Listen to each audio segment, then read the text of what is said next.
새까만 밤하늘에 박힌 별처럼 그의 피부는 어둠 속에서 유독 빛났다. 하지만 서울의 밤은 그 빛을 반기지 않았다. 강민준, 28. 한국인 아버지와 아프리카계 미국인 어머니 사이에서 태어난 그는 자신의 의지와는 상관없이 경계인이었다. 그의 짙은 갈색 피부와 곱슬머리는 이 도시의 익숙한 풍경에 미묘한 균열을 만들었고 그 균열 사이로 스며드는 시선들은 때로는 노골적인 호기심으로 때로는 날카로운 경멸로 그의 심장을 핥히었다. 해방촌 언덕배기, 창문 너머로 남산타워가 희미하게 보이는 낡은 반지하 작업실. 그곳은 민준에게 유일한 안식처이자 세상과 싸우는 참호였다. 벽 한쪽은 그의 스케치와 영감의 조각들로 어지럽게 뒤덮여 있었고 낡은 컴퓨터 모니터는 밤새도록 꺼지지 않았다. 그의 손끝에서 태어난 디자인들은 마치 그의 피부색처럼 강렬하고 독창적인 빛을 뿜어냈지만 세상은 그 빛을 정당하게 평가해주지 않았다. 어머니. 그의 기억 속 어머니는 늘 당당하고 따뜻한 미소를 짓고 있었다. 유명한 인권 변호사이자 사회운동가였던 그녀는 민준에게 세상의 모든 색은 아름답다고 가르쳤지만 정작 그녀는 그 아름다움을 다 지켜보지 못하고 불의의 사고로 일찍 세상을 떠났다. 작업대 한편에 놓인 낡은 사진 속 어머니의 미소는 민준에게 힘이 되기도 때론 넘기 힘든 무게가 되기도 했다. 이번엔 정말 될 것 같아. 희미한 기대감을 품고 민준은 더 크라운 레스토랑의 로고 디자인 공모전 합격 메일을 몇 번이고 다시 읽었다. 익명으로 진행된 1차 심사. 그의 디자인은 오로지 실력만으로 인정받았다. 가슴 한구석이 뜨거워졌다. 어쩌면 정말 이번에는 세상이 그의 재능을 알아줄지도 모른다는 희망이 샘솟았다. 최종 면접과 계약을 위해 더 크라운으로 향하는 그의 발걸음은 그 어느 때보다 가벼웠지만 마음 한편에는 과거의 상처들이 만들어낸 그림자가 짙게 드리워져 있었다. 문을 열고 들어선 더 크라운은 이름처럼 화려하고 위압적이었다. 대리석 바닥과 샹들리에, 값비싼 그림들. 그리고 그 중심에는 레스토랑의 사장이자 유성그룹 총수의 외아들인 최대환이 있었다. 30 초반의 그는 최고급 맞춤 정장을 입고 머리 한 올 흐트러짐 없이 단정한 모습으로 부하 직원들에게 고압적으로 지시를 내리고 있었다.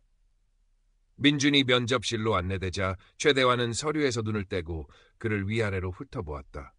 그의 입가에 걸린 희미한 미소가 순식간에 싸늘한 경멸로 바뀌는 것을 민준은 똑똑히 보았다. 강민준 씨라고 했던가? 최대환의 목소리는 기름을 바른 듯 매끄러웠지만 그 안에 담긴 가시는 숨길 수 없었다. 디자인은 나쁘지 않더군. 그런데 우리 레스토랑의 격조와는 좀 맞지 않는 것 같아서 말이야. 그의 시선은 민준의 피부색에 노골적으로 머물렀다. 알다시피 여긴 최고급을 지향하는 곳이라 손님들 수준도 있고. 민준의 심장이 차갑게 가라앉았다.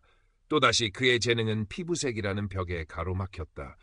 그는 애써 침착함을 유지하며 입을 열었다. 대표님, 제 디자인은... 됐어. 최대환은 손을 내저으며 말을 잘랐다. 우리 더 크라운에는 당신 같은 사람이 디자인한 로고는 어울리지 않아. 손님들이 뭐라고 생각하겠나? 격 떨어지게. 그는 의자에 깊숙이 몸을 기댄 채 조소했다. 아프리카 토속 음식점 로고라면 또 모를까. 모욕감에 민준의 주먹이 하얗게 떨렸다. 하지만 그는 분노를 삼켰다. 여기서 소리쳐봤자 달라질 것은 없다는 것을 쓰라린 경험으로 알고 있었다. 최대환은 마치 선심이라도 쓰듯 말했다.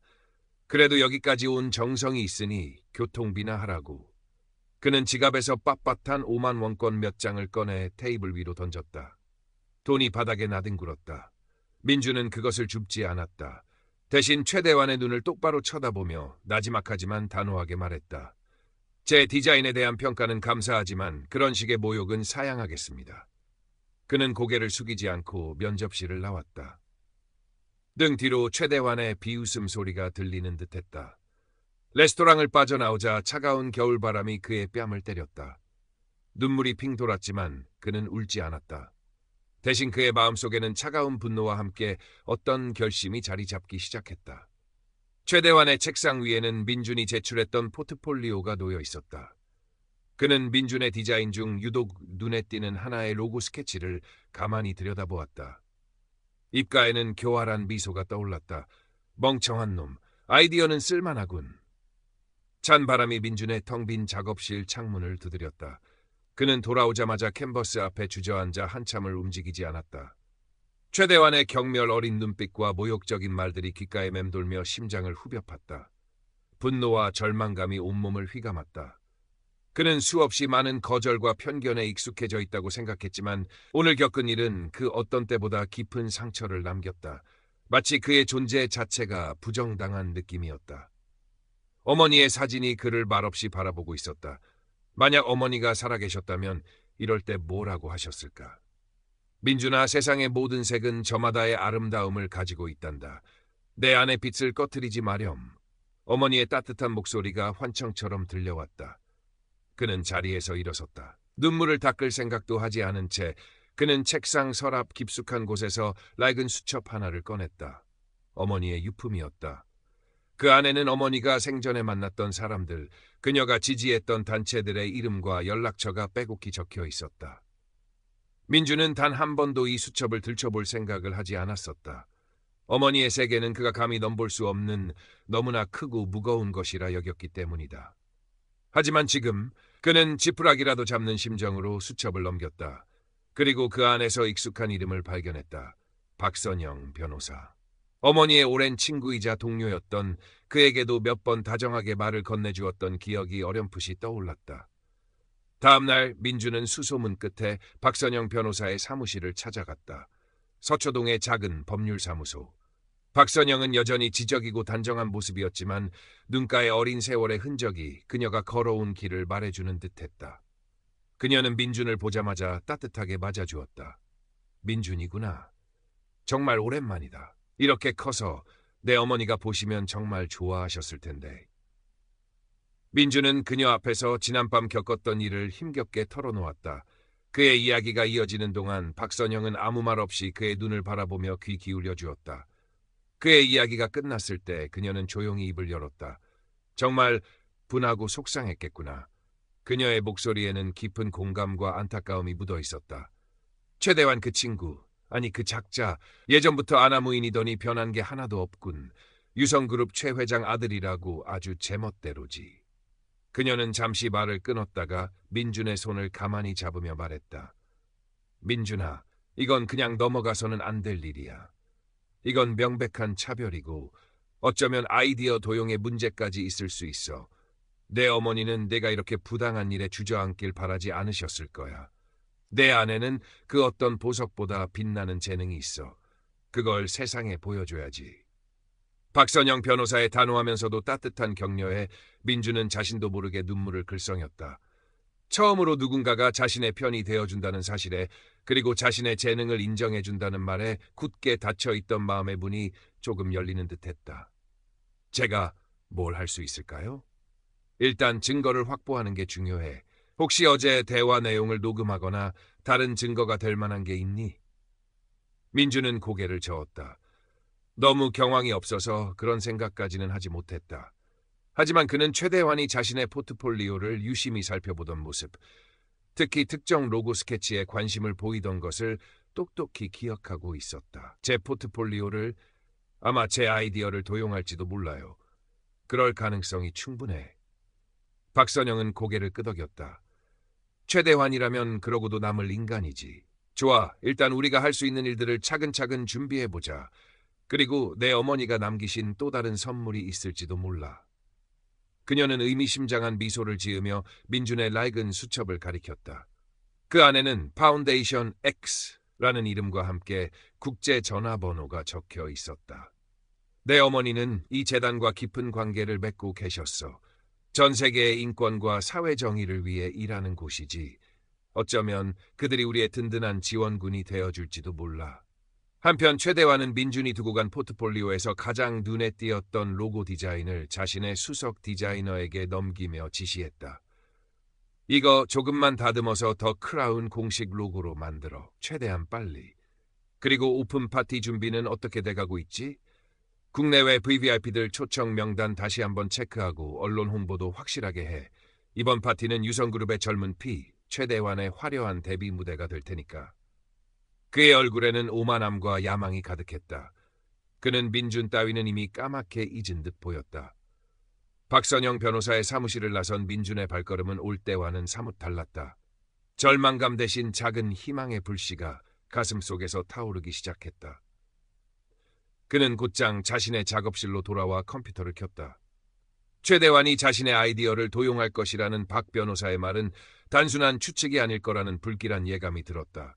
그는 밤을 새워 자신의 포트폴리오에 담았던 모든 디자인, 특히 더 크라운, 공모전에 제출했던 로고 시안들의 원본 파일과 작업 과정을 날짜별로 꼼꼼하게 정리하고 백업했다. 혹시 모를 법적 다툼에 대비하기 위해서였다. 며칠 후 아니나 다를까 더 크라운의 공식 SNS 계정에 레스토랑 오픈을 알리는 화려한 게시물들이 올라오기 시작했다. 그리고 그 중심에는 민준의 눈에 너무나도 익숙한 로고가 박혀 있었다. 형태와 색감, 심지어 세부적인 디테일까지 그의 아이디어와 거의 흡사했다. 약간의 변형을 가하긴 했지만 누가 봐도 민준의 디자인을 도용한 것이 분명했다.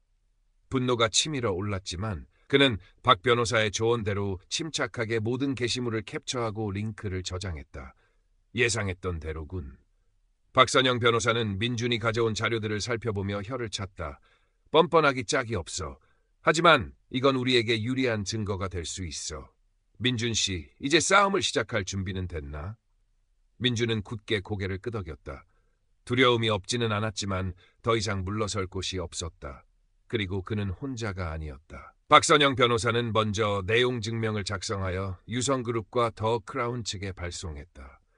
최대환 대표의 인종차별적 발언에 대한 공식적인 사과와 민준의 디자인 아이디어 도용에 대한 해명 및 배상을 요구하는 내용이었다. 동시에 그녀는 민준 어머니의 수첩에 적혀있던 파운데이션 X 한국 지부에 조심스럽게 연락을 취했다. 민준 어머니의 이름과 그녀가 생전에 재단과 어떤 관계를 맺었는지, 그리고 현재 민준이 처한 상황을 간략하게 설명했다. 파운데이션 X 측의 반응은 예상보다 빨랐다. 그들은 민준 어머니의 헌신적인 활동을 기억하고 있었고 그녀의 아들이 겪고 있는 부당한 일에 깊은 유감을 표했다. 재단은 자체적으로 유성그룹의 윤리 경영 실태와 과거 인권 문제 관련 기록들을 조사하기 시작했다. 유성그룹은 과거 파운데이션 X와 사회적 책임 경영에 관한 협약을 맺은 적이 있었고 재단은 이 협약 위반 여부를 심각하게 검토할 것이라는 메시지를 간접적으로 유성그룹에 전달했다. 이는 아직 수면 위로 드러나지 않은 조용하지만 강력한 압박의 시작이었다. 한편 민준은 박 변호사의 도움을 받아 자신의 이야기를 정리한 글을 작성했다. 그동안 겪었던 차별의 경험, 더 크라운 공모전 과정, 최대환의 모욕적인 언사와 아이디어 도용 정황, 그리고 그로 인해 느꼈던 절망과 분노를 담담하지만 진솔하게 써내려갔다. 글과 함께 면접 당시 몰래 녹음했던 비록 음질은 좋지 않았지만 최대환의 목소리와 인종차별적인 발언 일부가 담긴 음성 파일의 일부, 그리고 자신의 원본 디자인과 더 크라운의 로고를 비교하는 이미지 자료를 첨부했다. 이걸 공개해도 괜찮을까요? 저는 그냥 평범한 사람인데요. 민준은 망설였다. 자신의 이야기가 세상에 알려졌을 때 돌아올 시선들이 두려웠다. 민준 씨, 용기를 내야 해. 박선영은 그의 어깨를 다독였다. 침묵하면 아무것도 바뀌지 않아. 그리고 당신은 혼자가 아니야. 우리가 함께 있어. 그날 밤 민준은 떨리는 손으로 자신의 SNS 계정에 장문의 글과 자료들을 올렸다. 해시태그로는 더 크라운 인종차별, 디자인 도용 유성그룹, 나는 차별에 반대합니다 등을 달았다. 과연 이 작은 목소리가 세상에 닿을 수 있을까? 그는 밤새 잠을 이루지 못했다. 다음 날 아침 민준의 SNS는 폭발적인 반응으로 들끓었다. 그의 게시물은 순식간에 여러 온라인 커뮤니티와 SNS 채널로 퍼져나갔다. 수많은 사람들이 그의 용기에 박수를 보내며 응원의 메시지를 남겼고 최대환과 유성그룹의 파렴치한 행태에 분노했다. 물론 악의적인 댓글이나 인신공격도 있었지만 그를 지지하는 목소리가 훨씬 더 컸다. 더 크라운 가지 않습니다. 유성그룹 불매운동과 같은 새로운 해시태그들이 생겨나며 여론은 걷잡을 수 없이 확산되었다. 몇몇 용기 있는 언론사들도 이 사건을 주목하기 시작했다. 작은 날갯짓이 태풍을 만들어내고 있었다. 최대환은 자신의 사무실에서 태블릿 PC 화면을 노려보고 있었다. 강민준이라는 이름 석자와 함께 더 크라운 인종차별, 디자인 도용 유성그룹 같은 낯뜨거운 해시태그들이 실시간 검색어 상위권을 오르내리고 있었다. 어젯밤부터 심상치 않게 퍼지던 이야기가 하룻밤 사이에 걷잡을 수 없는 괴물로 변해 자신을 물어뜯으려 하고 있었다. 그는 태블릿을 집어던졌다. 액정이 거미줄처럼 갈라졌다. 젠장, 별 볼 일 없는 놈인 줄 알았더니 뒤통수를 제대로 치는군. 그는 비서에게 고함을 질렀다. 지금 당장 홍보팀이랑 법무팀 다 불러 모아. 이거 어떻게든 막아야 할 거 아냐? 그리고 그 강민준이란 놈 당장 고소할 준비해. 명예훼손이든 뭐든 다 걸어. 하지만 상황은 그의 생각보다 훨씬 심각하게 돌아가고 있었다.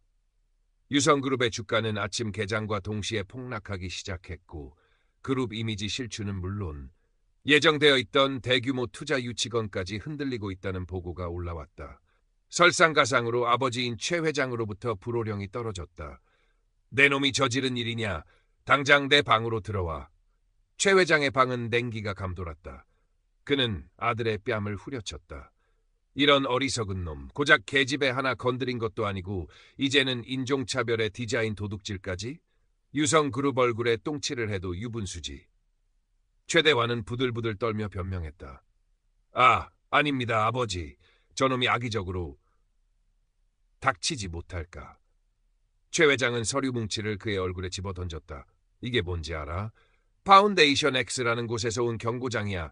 우리가 과거에 맺었던 윤리경영협약 위반 운운하면서 투자 철회까지 검토하고 있단다. 내 놈이 저지른 멍청한 짓 때문에 회사가 통째로 날아가게 생겼다고. 파운데이션 X. 최대환은 그 이름을 들어본 적이 없었다.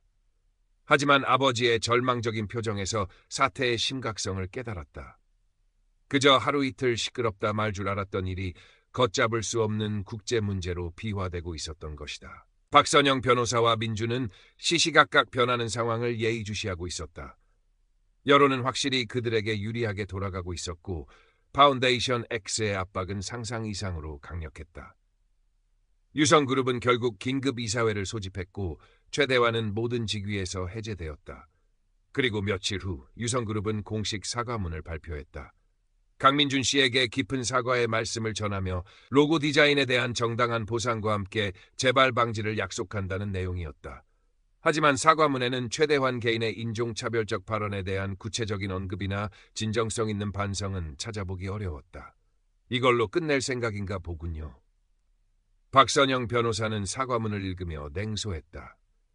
최대환 개인의 잘못을 그룹 전체의 문제로 희석시키고 적당히 보상금으로 무마하려는 속셈이겠지. 하지만 우리는 여기서 멈출 수 없어요, 민준 씨.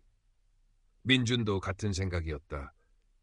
돈 몇 푼으로 자신의 상처와 모욕감이 치유될 수는 없었다. 그리고 이 문제는 단순히 개인긴 보상의 문제를 넘어선 것이었다. 그는 최대환이 자신의 행동에 대해 정당한 책임을 지고 진심으로 반성하는 모습을 보고 싶었다. 변호사님, 저는 소송을 진행하고 싶습니다. 민주는 단호하게 말했다. 그의 목소리에는 더 이상 망설임이나 두려움이 없었다. 그동안 그를 짓눌렀던 무력감은 사라지고 자신의 권리를 되찾겠다는 의지가 그 자리를 대신하고 있었다. 좋아요, 민준 씨. 박선영은 그의 손을 잡았다. 끝까지 함께 갑시다. 그리고 세상에 보여줍시다. 어떤 차별도 용납될 수 없다는 것을. 유성그룹의 사과문 발표 이후에도 대중의 분노는 쉽게 가라앉지 않았다. 오히려 진정성 없는 사과에 대한 비판 여론이 더욱 거세졌다. 박선영 변호사는 민준을 대리하여 최대환 개인과 유성그룹을 상대로 명예훼손, 모욕, 그리고 저작권 침해에 대한 손해배상 청구 소송을 정식으로 제기했다. 법정 싸움의 시작이었다. Current Part Characters 3980은 Total Characters 1943. 법정 드라마는 현실보다 더 극적이라고 했던가. 민준의 사건은 언론의 집중 조명을 받으며 세간의 뜨거운 감자로 떠올랐다. 첫 공판이 열리던 날 서울중앙지방법원 앞은 수많은 취재진과 민준을 지지하는 시민들로 북새통을 이뤘다. 민준은 박선영 변호사와 함께 굳은 표정으로 법정으로 들어섰다. 맞은편에는 초호와 변호인단을 대동한 최대환과 유성그룹 측 변호사들이 앉아 있었다. 최대환은 여전히 오만한 표정이었지만 어딘지 모르게 초조한 기색이 역력했다. 재판은 치열한 공방으로 이어졌다. 유성그룹 측 변호인단은 막대한 자금력을 바탕으로 민준의 주장을 깎아내리려 했었다. 그들은 민준의 녹음 파일이 불법적으로 수집되었으며 증거 능력이 없다고 주장했고 로고 디자인의 유사성은 우연의 일치일 뿐이라고 강변했다. 심지어 민준이 과거 다른 공모전에서도 비슷한 문제를 일으켰다는 식의 근거 없는 루머를 퍼뜨리며 그의 인격을 모독하려 들었다.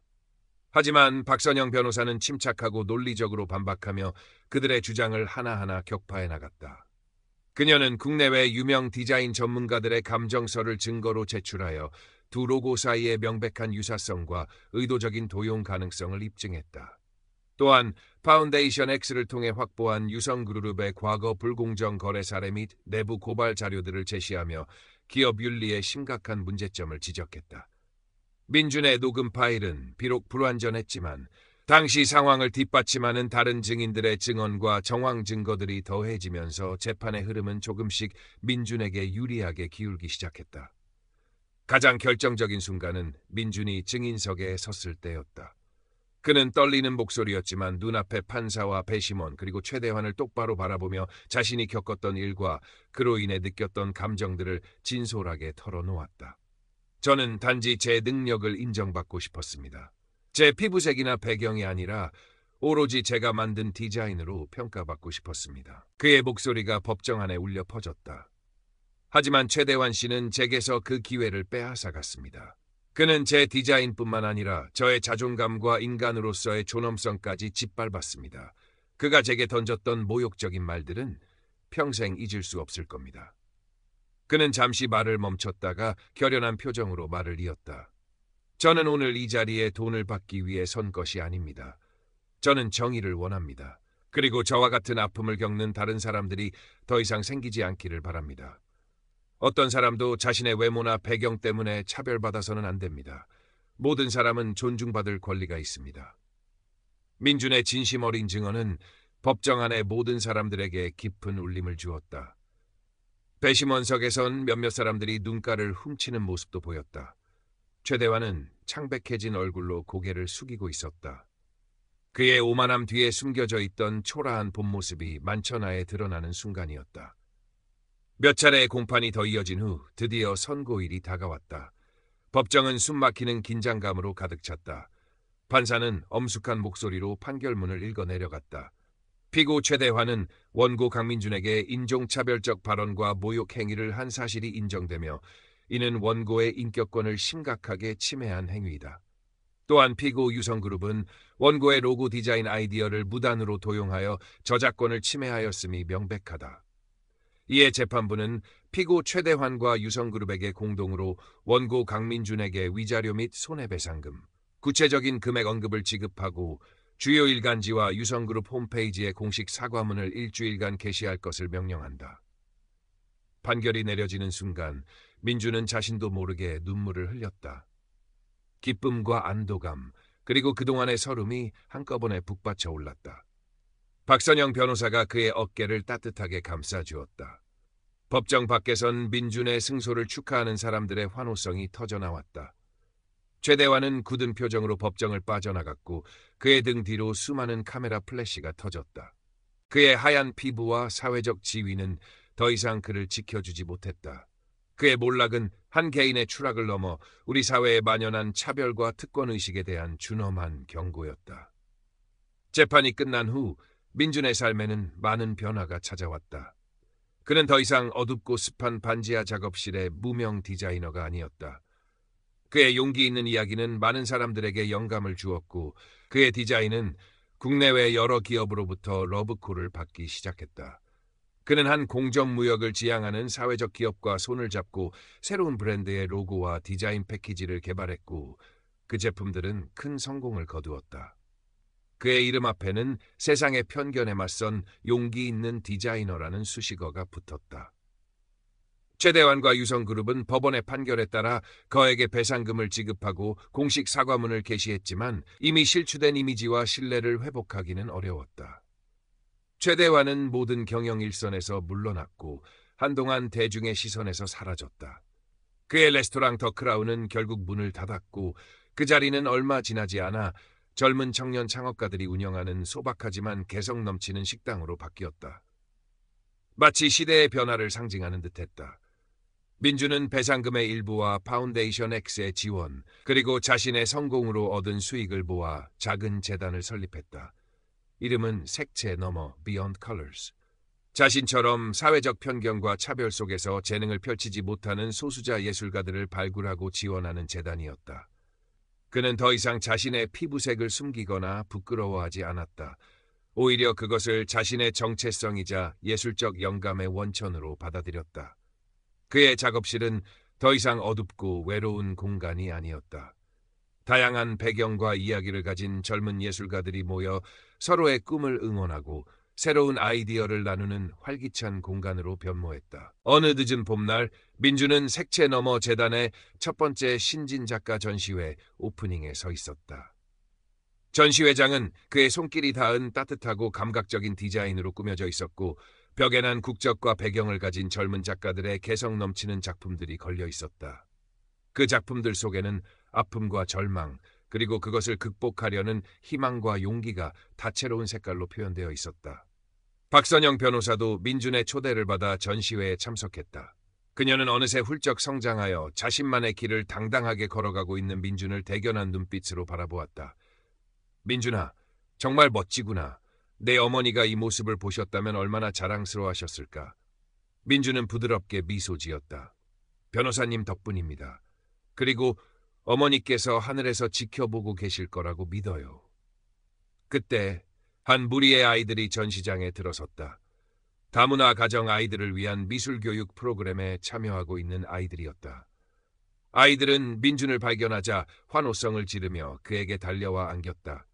민준은 허리를 숙여 아이들 한 명 한 명과 눈을 맞추고 따뜻하게 안아주었다. 그의 얼굴에는 진심 어린 행복감이 가득했다. 한 아이가 초롱초롱한 눈으로 민준을 올려다보며 물었다. 선생님도 우리처럼 피부색이 달라서 힘들었던 적 있어요? 민준은 잠시 생각에 잠겼다가 아이의 머리를 쓰다듬으며 말했다. 아주 오랫동안 힘들었던 것 같아. 하지만 이제는 괜찮아. 왜냐하면 세상에는 다양한 색깔이 있어서 더 아름다운 거라는 걸 깨달았거든. 너희들도 마찬가지야. 너희들 각자의 색깔이 얼마나 멋지고 소중한지 잊지 않았으면 좋겠어. 아이들은 그의 말에 고개를 끄덕였다. 그들의 맑은 눈망울 속에는 민준이 심어준 희망의 씨앗이 반짝이고 있었다. 전시회는 성공적으로 끝났다. 민준은 창밖으로 물드는 저녁 노을을 바라보았다. 세상은 여전히 불공평하고 편견으로 가득 차 있을지 모른다. 하지만 그는 더 이상 두렵지 않았다. 그의 곁에는 함께하는 사람들이 있었고 그의 마음속에는 꺼지지 않는 예술에 대한 열정과 세상을 조금이라도 더 나은 곳으로 만들고 싶다는 소망이 있었기 때문이다.